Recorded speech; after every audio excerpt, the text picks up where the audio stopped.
Happy Friday. I'm Jennifer from the Somerset County Family Community Health Science Department. I'm here today in my kitchen actually to talk about this month, which is National Nutrition Month.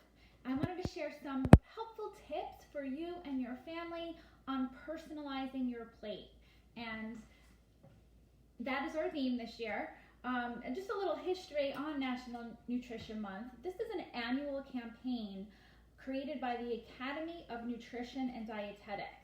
It's where registered dietitians and health educators across the country do outreach to the community on nutrition, on healthy eating habits, and helping people make good choices surrounding food. So the idea started back in 1973, and it was a National Nutrition Week. And it just grew over the years and became so popular that it actually became a month and in 1980. So that's pretty cool. I look forward to this month every year, getting to talk about eating healthy and nutrition. Now, the USDA has an amazing website called MyPlate.gov. And many of you have seen this icon before. I know in their schools, they have posters about it. And it's a great visual to talk about our 5 food groups. Years ago, we used to have that pyramid, and it was kind of hard to follow. But let's talk about personalizing your plate. And it's so important now because so many people have food sensitivities, food allergies, and they can't have certain foods or certain ingredients that are in foods. And it's really important, though, to maximize what we're eating to get all the nutrients, to get the vitamins that we need, to get the minerals that we need. And especially in growing children, their bodies are still being formed. So let's talk about the basics. So here's our plate. We're going to start over here with our fruit food group, okay? Now, fruits can be anything. They can be whole fruits like an apple or an orange that you're eating. It can be 100% fruit juice, although a whole fruit is better to eat than the juice because you're getting the fiber and you're getting more nutrition from that. It could also be dried fruit. About a half a cup of dried fruit is a serving of fruit. So I like to encourage people to eat a rainbow because there's so many wonderful produce available. Seasonally, different produce come out. So think about eating a rainbow of fruits and vegetables. And these can also be raw. They could be cooked, they could be fresh, they could be canned, they can be frozen.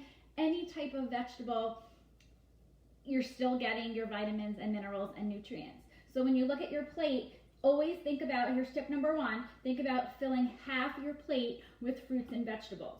Now, the amount of servings per day is going to vary. So if you go to myplate.gov, you can actually look at a chart based on age, based on gender, and based on physical activity levels, because that is going to fluctuate.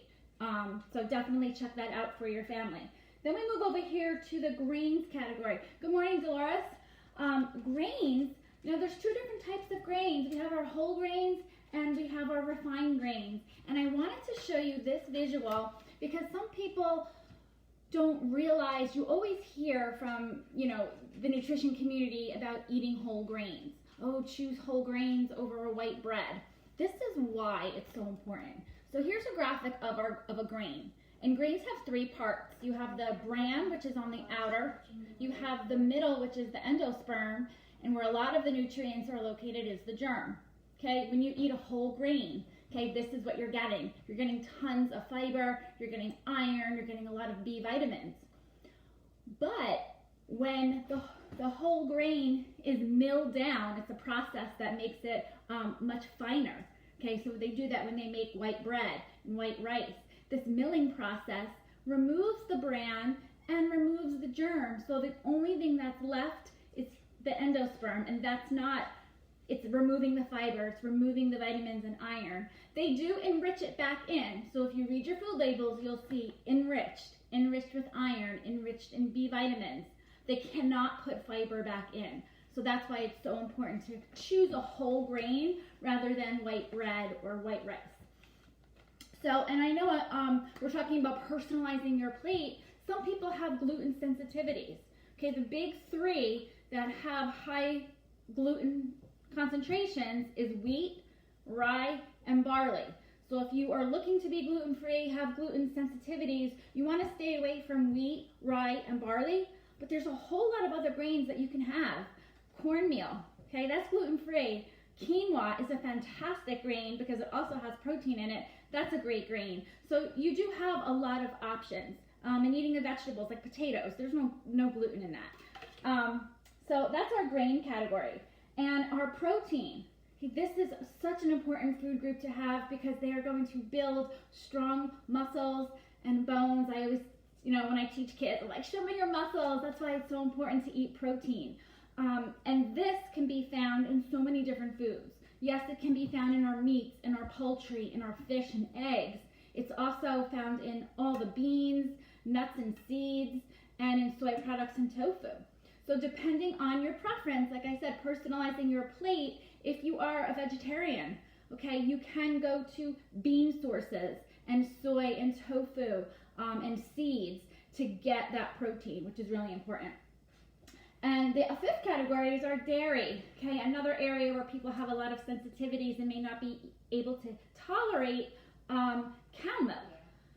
But what's the magic, not the magic, the important mineral in dairy is calcium. So you can get that from leafy greens, you can get that from soy and tofu products, you can get that if you eat canned fish like salmon or sardines that have the bones in it. So you will be able to get calcium from there. So again, read labels, make sure there's a high concentration in calcium. You can have the option of the nut milk. Okay, so almonds have a great source of calcium, but you are going to get it from milk and from cheese. So just choose low-fat options in that as well. So in summary, we have half your plate, fruits and vegetables. Make half, or I say as much as you can, your grains, whole grains. Choose lean cuts of protein, right? So like your poultry, try to go skinless, try to eat lean cuts of meat, stay away from the marbled processed foods. That's really not, that's not even a great source of protein. And then look for low-fat dairy, or make sure that you're getting foods that have calcium in it and vitamin D. So that's a little summary of MyPlate. And I just wanted to say this as an example. So our family, I'll use broccoli as an example. I love broccoli anyway. I like to eat it. My daughter does not like raw broccoli. She only likes cooked, loves it roasted. My husband in general is not a broccoli fan. So on his plate, I will put cheese, melt a little cheese, and that's how he can eat his broccoli. So I just encourage you to be creative. Don't stop trying to fill your family's plates with all the food groups, especially the vegetables. So be creative. Cook them in different ways. If you need to have dips with raw veggies, that's a lot of fun for kids. Just making food fun, getting your kids involved in cooking, that also can be fun. So have fun personalizing your plate. That's my message today. And when you check back next Friday, we'll be back cooking in the kitchen. I'm going to be making a lucky lunch. And everything that we're making, when you break down what we're going to make a drink and we're going to make a sandwich. It's going to have all 5 food groups in our lucky lunch. And then the following week, we're going to take a twist on the classic grilled cheese. I know that's comforting. A lot of people love grilled cheese. But we're going to talk about some ways where you can put some add-ins into your grilled cheese, not only to boost up flavor, but to boost up nutrients. So have a happy weekend. Thanks for joining us.